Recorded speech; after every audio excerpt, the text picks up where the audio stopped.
함께 나눌 하나님 말씀 요한복음 21장 1절에서 7절 상반절까지 제가 봉독합니다. 그때 예수께서 디베자 호수에서 또 제자들에게 자기를 나타내셨으니 나타내신 일은 이러하니라.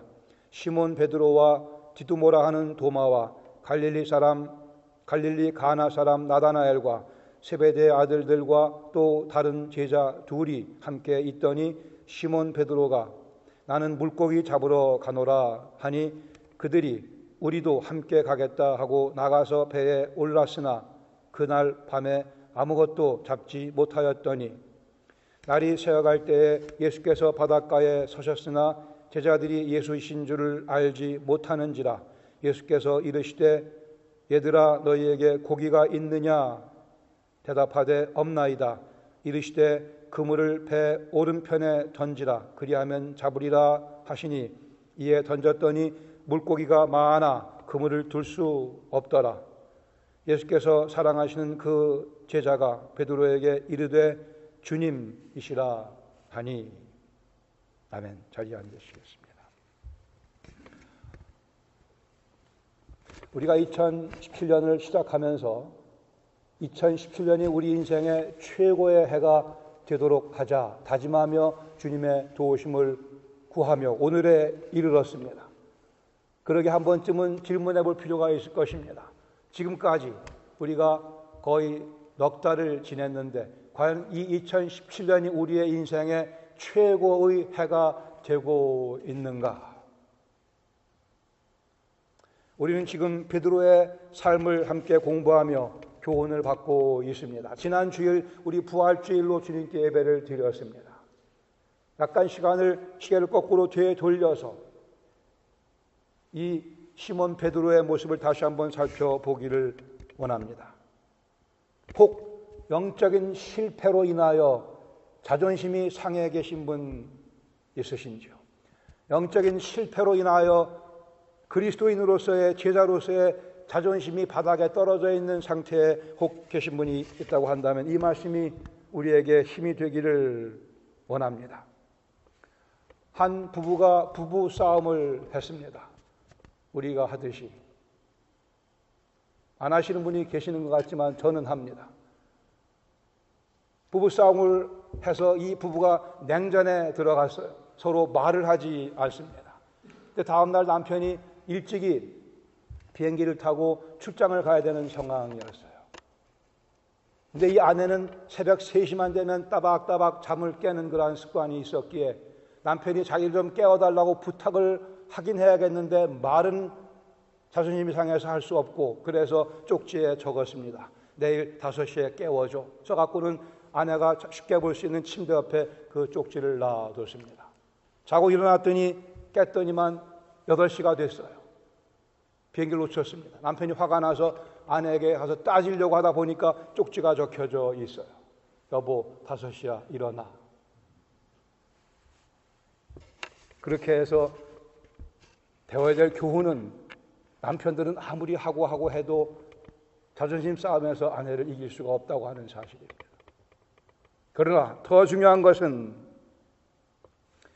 우리의 영적 실패는 주님과의 어색한 관계로 이어진다고 하는 사실입니다. 영적으로 실패하고 나면, 범죄를 크게 하고 나면, 예수님 모른다고 부인해버리고 나면 그때부터 우리는 슬금슬금 주님 눈치를 보며 딴청을 피기 시작을 합니다. 제자로서의 자격을 상실했다고 스스로 정죄하며 스스로 낙인을 찍으며 공연히 예수님과 관계없는 듯한 그런 생각, 언행을 하기 시작합니다. 바로 이때 사탄의 공격은 더 거세게 우리를 향해 몰려오게 됩니다. 소위 자존심을 구겨버린 우리의 그 자존심을 더욱더 부추기며 부활의 주님으로부터 멀어지게 만듭니다. 우리의 체면을, 우리의 염치를 들먹거리며 주님으로부터 얼굴을 돌리게 만듭니다. 오늘 함께 나눌 하나님 말씀 요한복음 21장 1절 이하에 보시면 7 제자가 등장을 합니다.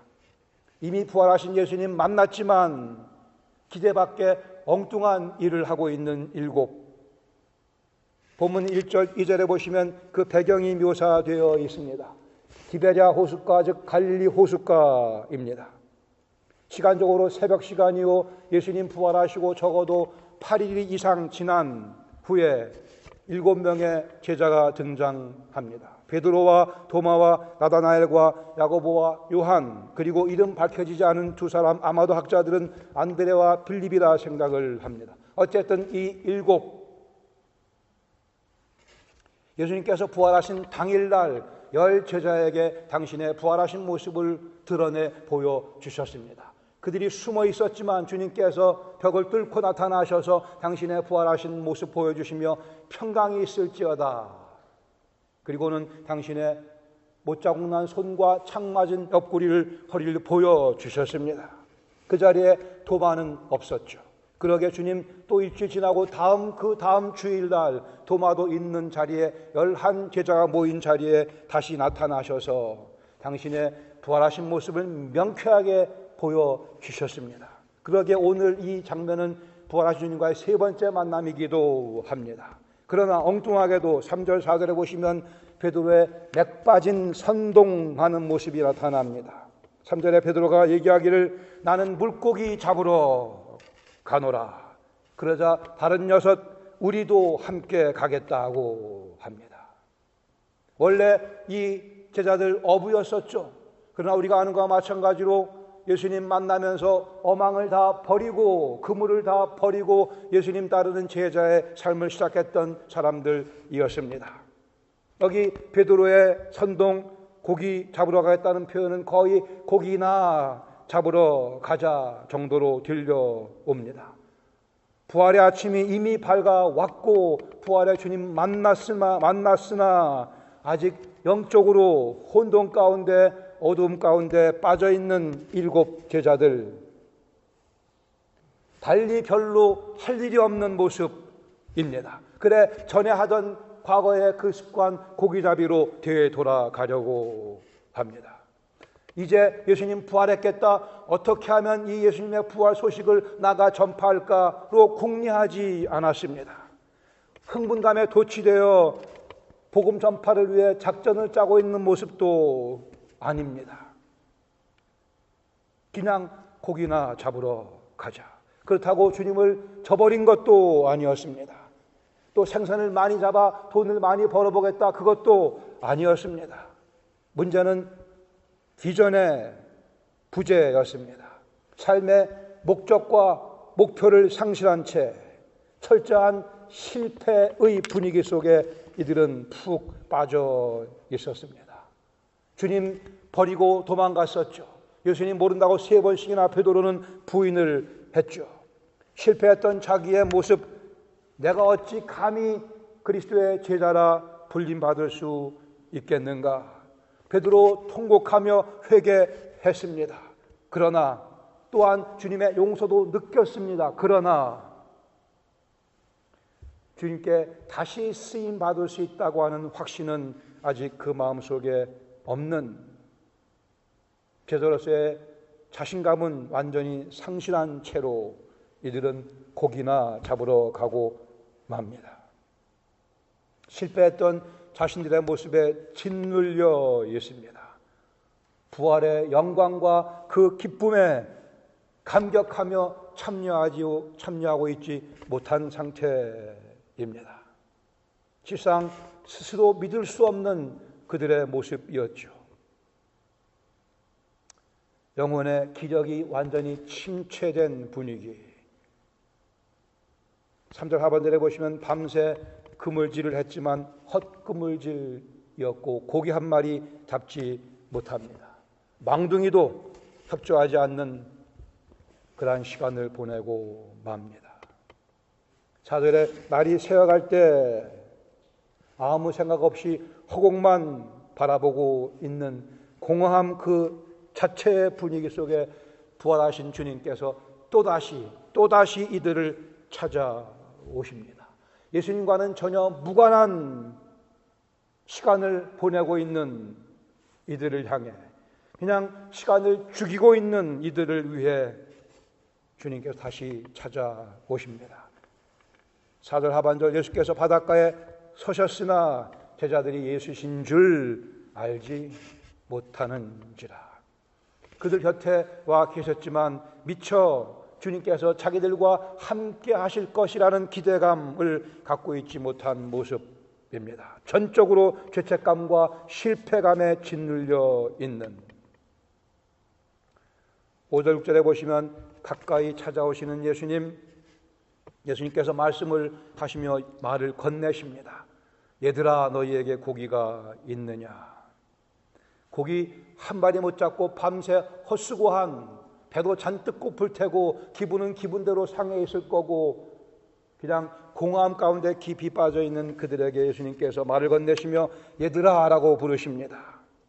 아마 이 친근한 표현을 통해 예수님께서는 당신이 와 계신 것을 제자들에게 알려주려고 하시는, 당신이 그들의 주님이신 것을 힌트해 주려는 그러한 의도가 있는 것으로 보이지만, 그러나 이들은 아직 예수님 음성을 듣고도 예수님이신 것을 깨닫지 못합니다. 너희에게 고기가 있느냐? 고기가 없지라는 뉘앙스로 주께서 물어보십니다. 없습니다. 그러자 예수님께서 배 오른편에 던지라고 말씀을 하시죠. 이 음성을 주님의 음성으로 받아들인 것은, 알아차린 것은 결코 아닙니다. 혹시 낚시를 좋아하시는 분은 아마 이런 경험 하셨겠지만, 낚시하다가 하나도 못 잡고 있는데 지나가던 사람이 저기 던져보세요 그러면 그냥 던지는 것 같은 그러한 분위기였습니다. 여기 stranger, 그냥 낯선 사람으로서 예수님의 음성을 듣고 그냥 의미 없이 그물을 오른편에 던져 봅니다. 그러자 많은 고기가 잡히게 되죠. 7절에 보시면 예수께서 사랑하시는 그 제자 요한이 베드로에게 이르되 주님이시라 하니. 이제서야 그 음성의 주인공이, 또 그 명령의 주인공이 예수님인 것을 요한이 가장 먼저 깨닫게 됩니다. 7절 이하의 내용은 다음 주에 함께 나누도록 하겠습니다. 본문 가운데 교훈을 함께 나누길 원합니다. 인생을 살아가며 어느 정도는 IQ가 필요하다고 생각이 됩니다. IQ 테스트로 들어갑니다. 잘 들어보시죠. 한 딸이 친정어머니에게 편지를 씁니다. 어머니, 요새 연세가 많이 드시고 하셔서 눈이 침침하시죠? 그래, 글을 빨리 읽기가 힘드시죠? 그래, 제가 이 편지를 지금 천천히 쓰고 있습니다. 지난 겨울에 놓고 가신 그 외투 제가 소포로 보내드리려고 하는데 그 금단추가 너무나 무거워서 제가 금단추를 떼서 외투 주머니에 넣어서 보내려고 합니다. 우리 남편이 그러는데요, 사고의 80%는 자기 사는 집 2마일 반경 안에서 벌어진다고 그래요. 그래서 우리는 곧 이사 가려고 합니다. 어제 언니가 아기를 낳았는데 제가 아직 딸인지 아들인지 몰라, 제가 이모가 될 건지 삼촌 될 건지 가봐야 할 것 같습니다 라고 했다고 합니다. 이게 재미없는 분들은 IQ가 별로 안 좋으신 분이에요. 괜찮습니다. 더 중요한 것은 IQ가 아니고 SQ, Spiritual Quotient이 더, 영적 IQ가 더 중요합니다. 영적 센스가 더 중요합니다. 우리가 알아야 될 것은 부활 사건과 나의 삶과는 무슨 관계가 있는가 하는 것입니다.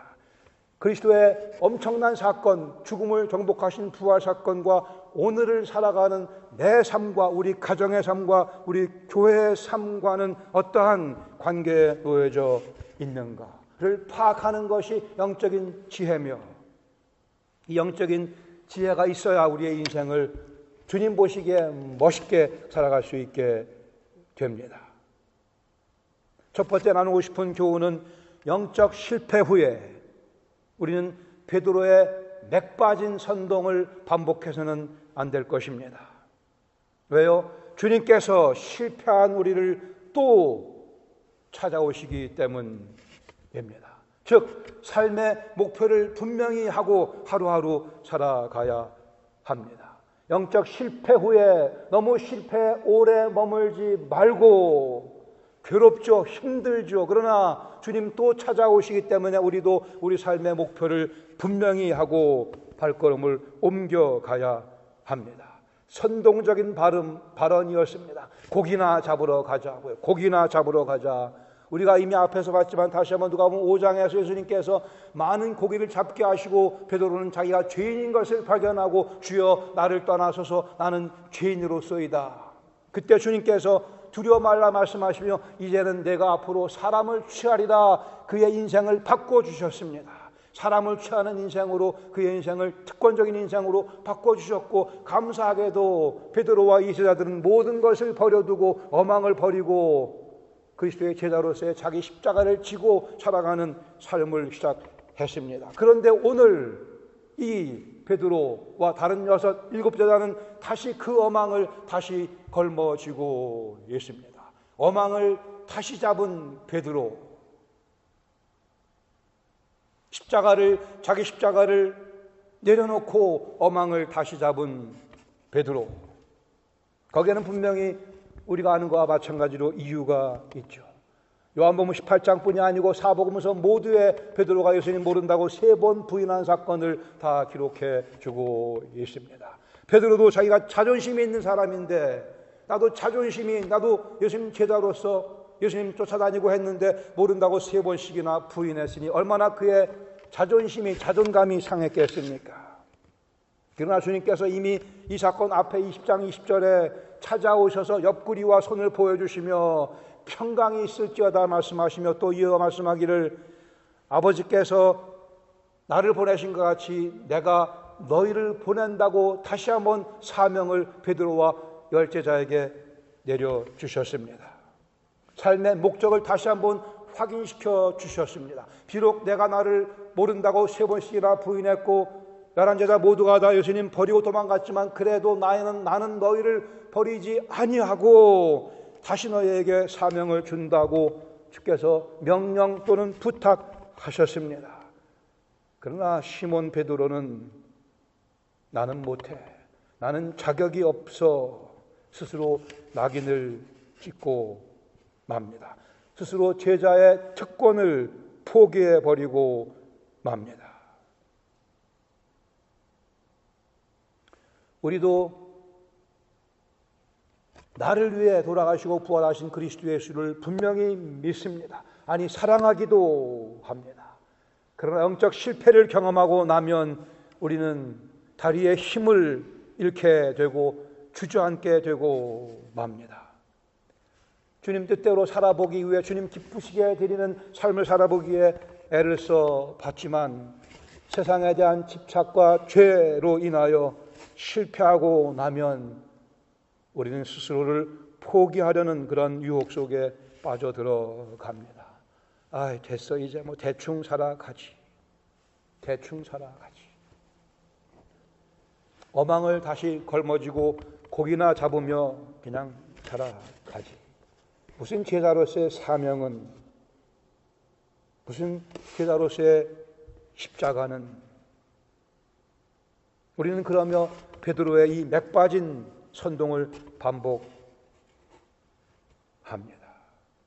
자꾸 반복해 짓는 그 죄 때문에 그 죄를 이겨보기 위해 주님께 기도도 드렸었어요.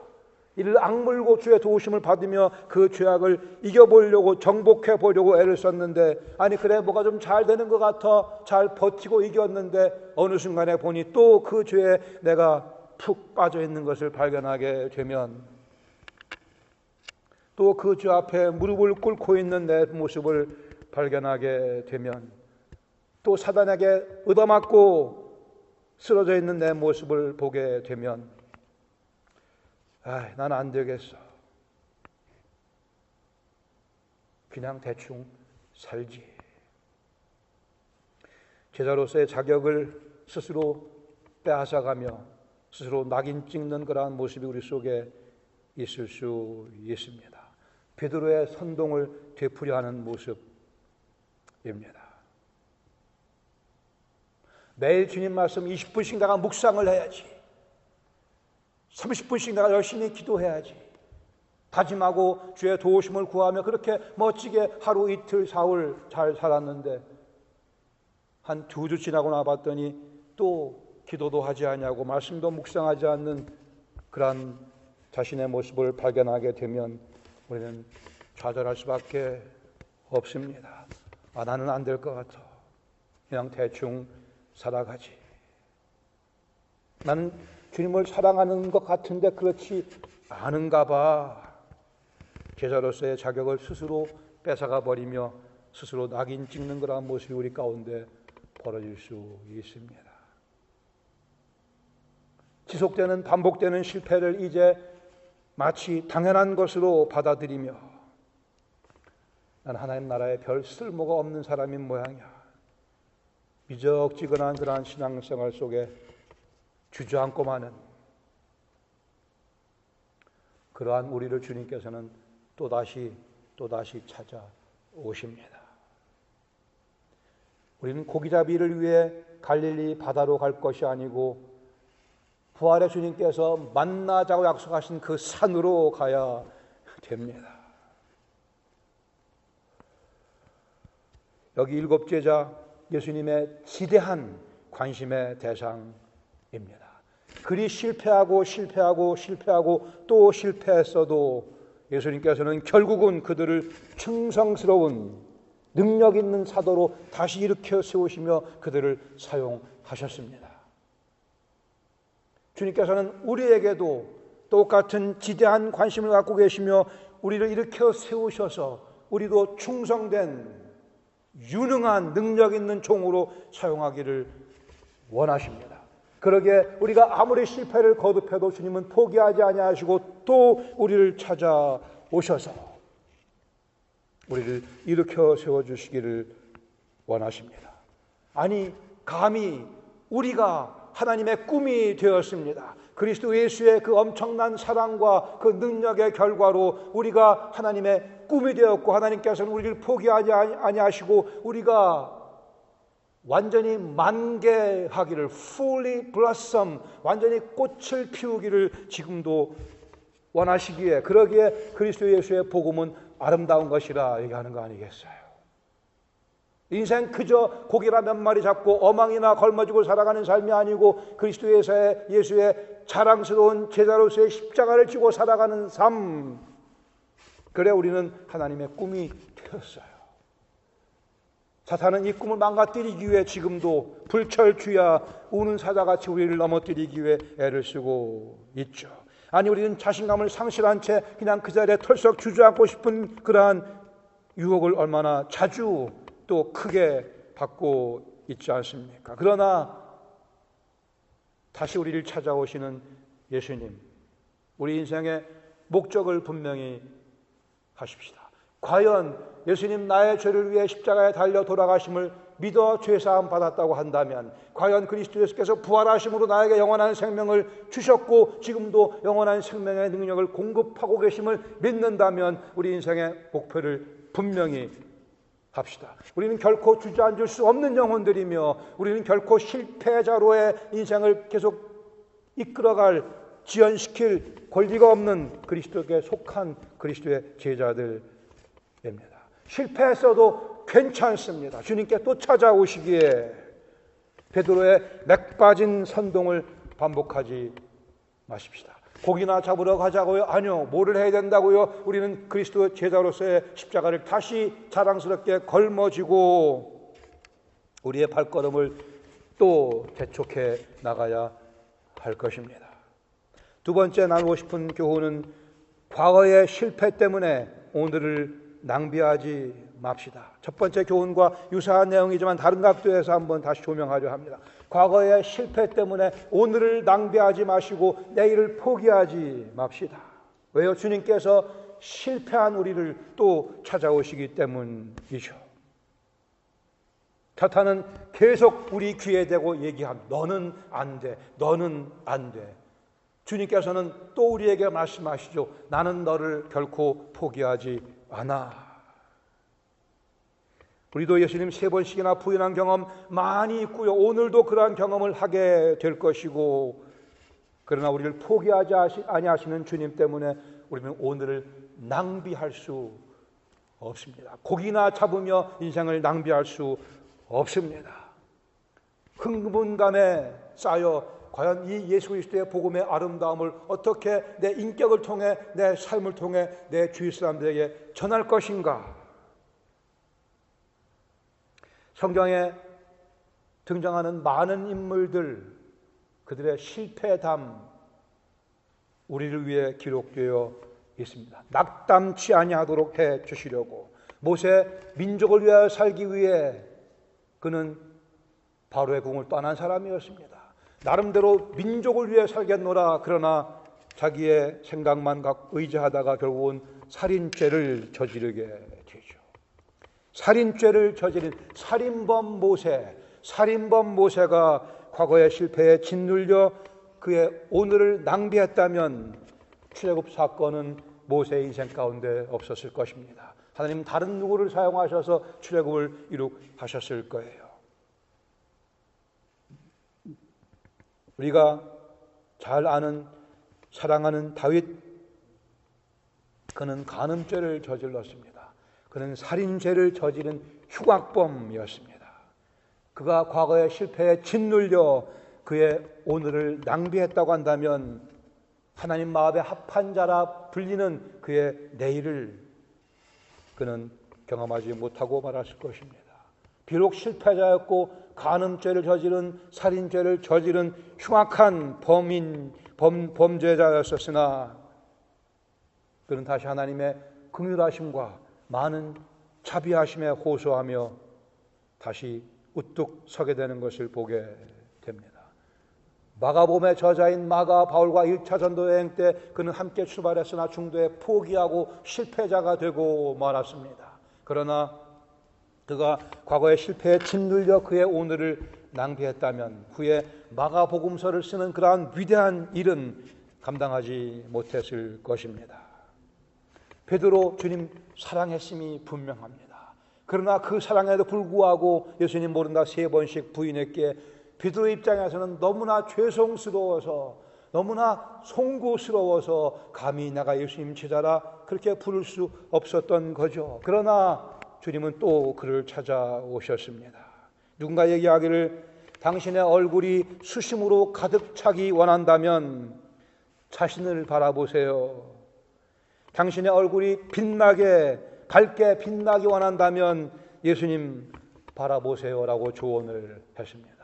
거울에 있는 우리의 모습을 바라보면 우리의 실패, 우리의 부족함, 우리의 연약함만 드러나게 되죠. 그러나 우리 속에 들어와 계시는 그리스도 예수를 바라보면 내 모양은 비록 그럴지라도 내 속에 계시는 그리스도의 찬란하심 때문에 내 얼굴에도 밝은 미소가 밝게 빛나는 모습으로 내 얼굴이 바뀔 수 있습니다. 물론 너무너무 죄송스러우나 그러나 주님의 의도는 죄송스러운 그 상태에 머물러 있는 것이 아니고 다시 일으켜 세워주시는 주님의 손을 붙잡고 손에 붙잡힌 바 되어 일어서는 것이기에 그렇죠. 우리가 아무리 이를 꽉 깨물어도 자신만 바라보면 자신만 의지하면 조만간에 우리는 무너지게 되어 있습니다. 사탄은 그러기에 우리의 실패와 죄책감을 악용해서 주님께로의 접근을 방해합니다. 그러나 주님께서는 그때에도 또 우리를 찾아오십니다. 다시 한번 상기하시기 바랍니다. 예수님께서는 우리의 과거의 죄뿐이 아니고 오늘 짓는 죄뿐이 아니고 심지어 미래 지을 죄까지도 다 대신 짊어지시고 십자가에서 죽으셨습니다. 그러기에 우리의 죄의 문제는 전체적으로 모든 죄가 다 이미 해결받았습니다. 문제는 해결해 주신 그 용서의 능력을 내 것으로 취하는 것만 남아있고 그것을 취하고는 정결한 영혼이 되어 다시 주님 나라를 위해 다름박질하는 것. 빌립보 1장 6절에 말씀하기를 너희 안에서 착한 일을 시작하신 이가 하나님께서 즉 그리스도 예수의 날까지 주님 다시 오시는 그 날까지 그 일을 완성하실 것이다 라고 약속하셨습니다. 예수님께서 시몬을 만나 그 이름을 베드로로 바꾸어 주셨습니다. 앞으로 내가 너를 게바라 부르겠노라 반석이라 부르겠노라 말씀하시며 당신의 시몬을 향한 계획을 발표하셨어요. 너는 앞으로 교회의 반석이 될 것이라 교회의 기둥이 될 것이라 당신의 의도를 그에게 전달하시며 그의 이름을 바꿔 주셨습니다. 예수님 우리를 찾아오셔서 우리의 과거의 이름 죄인이라는 그 이름을 다 도말하시고 지우시고 우리에게 그리스도의 제자라고 하는 새로운 이름을 우리에게 선물로 주셨습니다. 그렇게 일을 시작하신 그 주님께서 주님 다시 오시는 그날까지, 우리가 인생을 마치는 그날까지 그 일을 계속해서 더 멋지게 진행시키시며 우리를 더 주님 닮은 모습으로 빚어가시겠노라 약속하셨고, 그 일은 하나님께서 완성하실 것이라 약속하셨기에 그것을 믿는 것이 곧 믿음이며 그것을 믿는 것이 곧 순종이기도 합니다.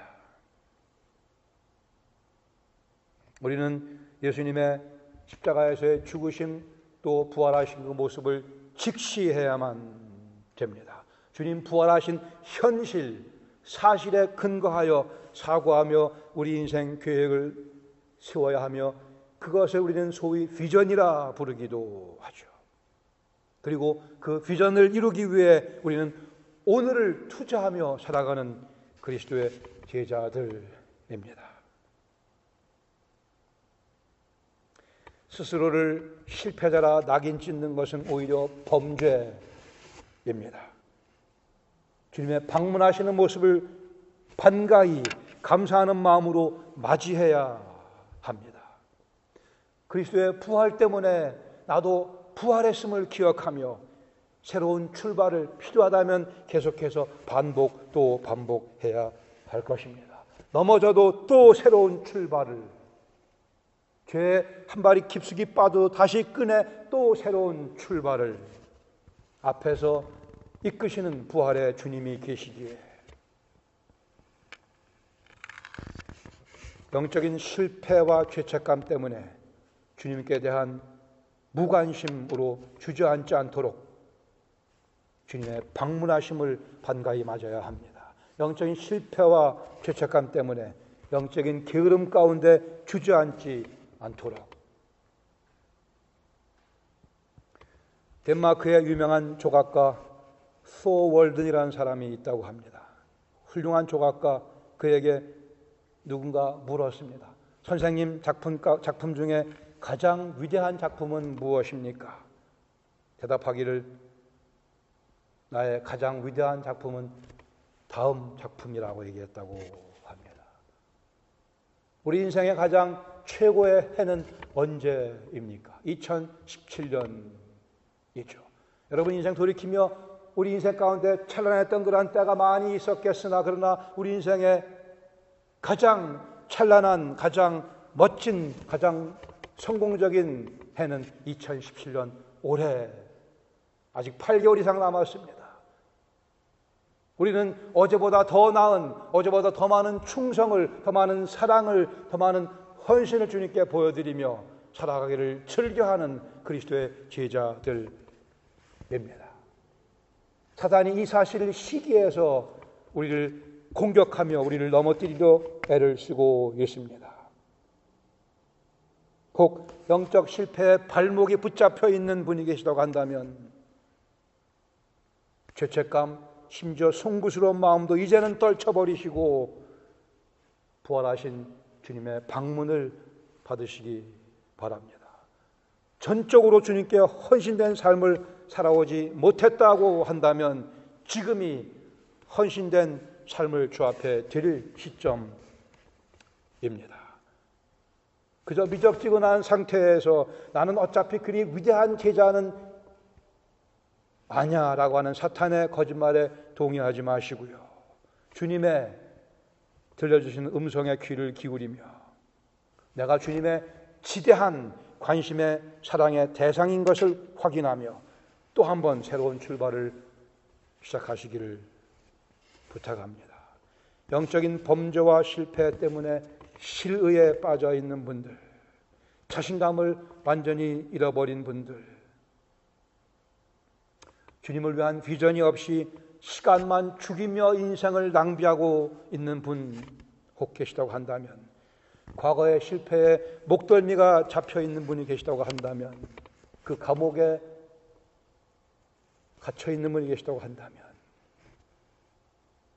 십자가를 통해서 보여주신 주님의 관심, 부활을 통해 공급하시는 주님의 능력을 힘입어 자신감을 회복하시고 일어서시기 바랍니다. 그리고 주님의 그 비전을 내가 하나님의 꿈이 되어 하나님의 그 꿈을 이루어 드리기 위해 앞으로 질주해 나가는 결단을 촉구합니다. 주님의 이름으로 촉구합니다. 주께서 원하시는 바입니다. 여러분, 자녀를 키우는 삶의 현장에서, 가정생활 가운데, 직장에서, 학교에서, 일터에서, 사업처에서 우리 예수님 못자국을 만져보며 그 창자국에 손을 넣어보며 부활하신 주님의 음성을 들어가며 제자로서의 자신감을 회복하시기를 바랍니다. 하나님의 계획을 이루어드리는 자랑스러운 제자로서의 삶을 새 출발하시기를 주님의 이름으로 축원합니다. 같이 기도하시겠습니다.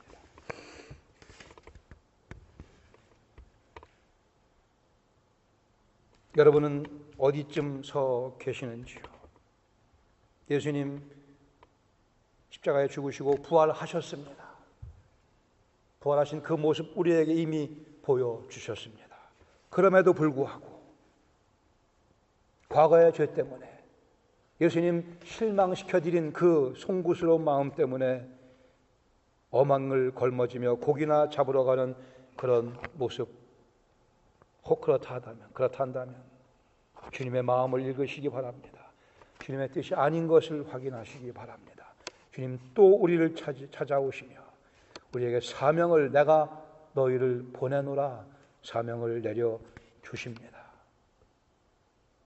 허망함과 허탈감에 빠져있던 베드로의 마음을 소망과 비전으로 채워주신 주님께서 이 시간 우리 마음 속에 밝은 소망과 구체적인 비전을 채워주시기를 소원합니다. 말씀을 정돈하시며 여러분의 영혼의 좌표를 확인해 보시기를 바랍니다. 겸손한 자신감, 겸손한 자부심, 기꺼이 제자의 십자가를 지고 가겠나이다. 주님의 초청에 모두 응답하실 수 있기를 바랍니다. 아버지 하나님, 이 시간 다시 한번 시몬 베드로의 실패에 빠져 있는 자리, 그러나 우리 주 그리스도께 다시 한번 그를 찾아오셨음을 저희들이 공부했습니다. 결코 우리를 포기하지 아니하시는 한없는 주님의 사랑에 감사드리며 그 사랑에 저희들이 힘을 얻고 마음을 정돈하고 제자로서의 번듯한 삶으로